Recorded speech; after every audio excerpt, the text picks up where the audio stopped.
가끔 멍하니 전화기를 바라볼 때가 있으신가요? 벨소리는 울리지 않고 화면만 까맣게 꺼져 있는데도 말입니다. 자식들이 다 크고 제 짝을 찾아 떠나고 나면 집이 참 넓게 느껴집니다. 푹적거리던 식탁이 조용해지고 현관에 놓인 신발 개수가 단출해질 때 그 고요함이 편안하면서도 어느 날 문득 서늘하게 가슴을 파고들 때가 있습니다. 무소식이 희소식이다라고 머리로는 생각하지만 마음 한구석에는 섭섭함이 고여들기도 하지요. 저도 그랬습니다. 내가 어떻게 키운 자식인데 나한테 어떻게 이럴 수 있나 싶어 밤잠을 설친 날들도 있었습니다. 그런데 살다 보니 자식과의 관계도 계절처럼 변해야 한다는 걸 알게 되더군요. 오늘은 자식이라는 존재를 내 품 안의 자식이 아닌 반가운 손님으로 받아들이게 된 제 이야기를 조금 나누어 볼까 합니다. 1. 짝사랑은 참 힘든 일입니다. 부모와 자식 사이를 가만히 들여다보면 나이 들수록 부모는 짝사랑을 하게 되는 것 같습니다. 어릴 때는 아이가 나만 쳐다봤습니다. 엄마 없으면 울고 아빠 없으면 무서워했지요. 내 세상의 전부가 그 아이였듯 그 아이 세상의 전부도 저였습니다. 그런데 아이가 자라 어른이 되고 나니 이제는 제가 그 아이 뒷모습만 보고 있더군요. 전화를 걸면 바쁘다며 황급히 끊습니다. 오랜만에 집에 와도 피곤하다며 잠만 잡니다. 물어보고 싶은 건 산더미 같은데 혹여나 귀찮아할까봐 입을 다물게 됩니다. 처음에는 그게 참 야속했습니다.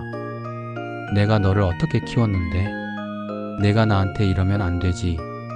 그런 생각이 꼬리에 꼬리를 물면 결국 제 마음만 지옥이 되더군요. 자식은 앞만 보고 달려가는데 저만 자꾸 뒤를 돌아보며 서운해하고 있었던 겁니다. 이 짝사랑을 멈추지 않으면 나도 괴롭고 자식도 괴롭겠구나 하는 생각이 들었습니다. 2. 자식은 이제 타인입니다. 인정하기 싫었지만 인정해야 했습니다.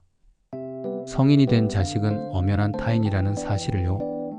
물론 피를 나눈 가족이지만 그 아이에게는 이제 그 아이만의 인생이 있고 그 아이가 책임져야 할 가정이 있고 우리가 모르는 그들만의 전쟁 같은 하루가 있습니다. 우리가 젊었을 때를 한번 떠올려 볼까요? 우리도 먹고 살기 바빠서 자식 키우기 바빠서 부모님께 살가운 전화 한 통 못 드린 날이 많았습니다. 그때 우리 부모님 마음도 지금 제 마음 같았겠지요. 그걸 깨닫고 나니 연락 없는 자식이 미운 게 아니라 오히려 안쓰러워 보이기 시작했습니다. 오죽 바쁘면 그럴까? 제 살 길 찾느라 얼마나 고단할까? 그때부터 마음을 조금씩 바꿔먹기로 했습니다. 이제 내 자식은 내 소유물이 아니라 독립해서 잘 살아내고 있는 대견하고 고마운 남이라고 말입니다. 3. 손님처럼 대하니 귀해집니다.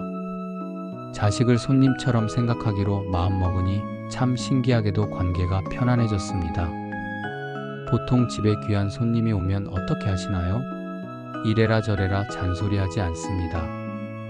그저 오면 반갑게 맞이하고 따뜻한 밥 한 끼 대접하고 갈 때는 조심히 가라고 웃으며 배웅합니다. 왜 안 왔냐고 따지지도 않고 내 뜻대로 움직여주지 않는다고 화내지도 않습니다. 그저 와준 것만으로도 고맙게 생각하지요. 자식에게도 그렇게 했습니다. 집에 오면 밥은 먹었니? 하고 따뜻하게 묻고 피곤해 보이면 좀 자라고 방을 내주었습니다. 잔소리가 목구멍까지 올라와도 손님한테는 그런 말 하는 거 아니라며 꾹 참았습니다. 그랬더니 자식들 표정이 먼저 달라지더군요.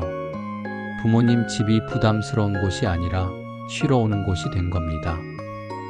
전에는 의무감에 억지로 오는 것 같았는데 이제는 편안한 얼굴로 와서 이런저런 이야기를 먼저 꺼내놓기도 합니다. 거리를 두니 오히려 가까워지는 참 묘한 이치입니다. 물론 아직도 문득문득 서운할 때가 있습니다. 사람 마음이 칼로 무 자르듯 단번에 정리되지는 않으니까요. 하지만 그럴 때마다 저 자신에게 조용히 말을 건넵니다. 나는 내 인생을 잘 살고 있으니 너도 내 인생을 잘 살거라. 자식 걱정으로 채웠던 시간을 이제는 온전히 나를 위해 채워보려 합니다. 맛있는 차 한 잔을 끓여 마시고 읽고 싶었던 책을 읽고 가까운 친구와 수다를 떨면서요. 자식은 내 인생의 전부가 아니라 가끔 찾아와 주는 아주 반가운 손님일 뿐입니다. 빈 둥지가 쓸쓸한 것이 아니라 비어 있어서 비로소 채울 수 있는 것들이 생겼다고 생각해 봅니다. 오늘 여러분의 마음은 어떠신가요? 자식이라는 무거운 짐을 잠시 내려놓고 오롯이 나 자신과 마주 앉아 차 한 잔 나누는 시간을 가져보시면 좋겠습니다.